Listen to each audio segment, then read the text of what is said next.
شروع اللہ کا نام لے کر جو بڑا مہربان نہایت رحم والا ہے۔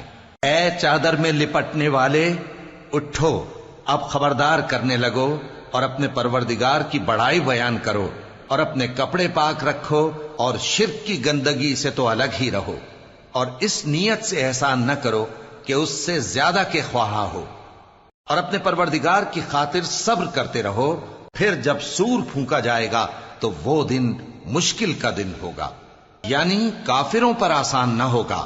مجھے اس شخص سے سمجھ لینے دو جس کو میں نے اکیلا پیدا کیا اور میں نے اس کو بہت سا مال دیا اور ہر وقت حاضر رہنے والے بیٹے دیے اور اس کو ہر طرح کے سامان میں وسعت دی، پھر بھی لالچ رکھتا ہے کہ میں اسے اور زیادہ دوں۔ ایسا ہرگز نہیں ہوگا، یہ ہماری آیتوں کا بڑا مخالف رہا ہے۔ میں اسے ایک بڑی چڑھائی چڑھاؤں گا۔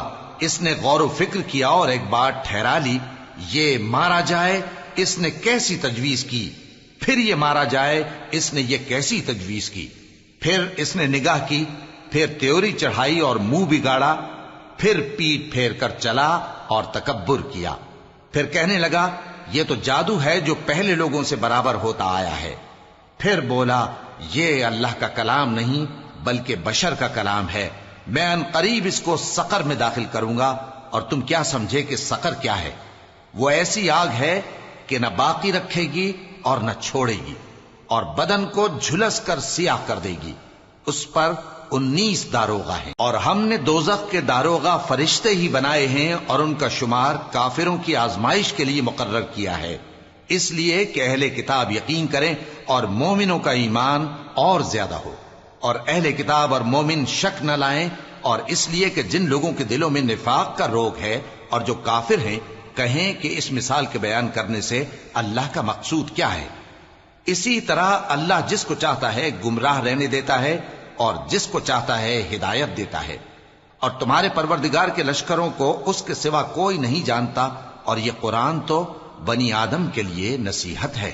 ہاں ہاں، قسم ہے چاند کی اور رات کی جب رخصت ہونے لگے، اور صبح کی جب روشن ہو جائے، کہ وہ آگ ایک بہت بڑی آفت ہے، انسان کے لیے ڈر کی چیز، یعنی اس شخص کے لیے جو تم میں سے آگے بڑھنا چاہے یا پیچھے رہنا چاہے۔ ہر شخص اپنے کرتوتوں کے باعث گرفتار ہوگا، مگر داہنی طرف والے نیک لوگ جنتوں میں ہوں گے اور پوچھتے ہوں گے، یعنی آگ میں جلنے والے گناہگاروں سے، کہ تم دوزخ میں کیوں پڑے؟ وہ جواب دیں گے کہ ہم نمازیوں میں شامل نہ ہوئے، اور نہ ہم فقیروں کو کھانا کھلاتے تھے، اور ہم بحث کرنے والوں کے ساتھ مل کر بحث کرتے تھے، اور روز جزا کو جھٹلاتے تھے، یہاں تک کہ ہمیں موت آ گئی۔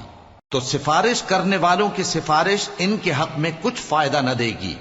ان کو کیا ہوا ہے کہ نصیحت سے روگرداں ہو رہے ہیں؟ گویا گدھے ہیں کہ بدک جاتے ہیں، جو شیر سے ڈر کر بھاگ جاتے ہیں۔ اصل یہ ہے کہ ان میں سے ہر شخص یہ چاہتا ہے کہ اس کے پاس کھلی ہوئی کتاب آئے۔ ایسا ہرگز نہیں ہوگا۔ حقیقت یہ ہے کہ ان کو آخرت کا خوف ہی نہیں۔ کچھ شک نہیں کہ یہ قرآن نصیحت ہے، تو جو چاہے اسے یاد رکھے، اور یاد بھی تبھی رکھیں گے جب اللہ چاہے۔ وہی اس لائق ہے کہ اس سے ڈرا جائے، اور وہی معاف کرنے والا ہے۔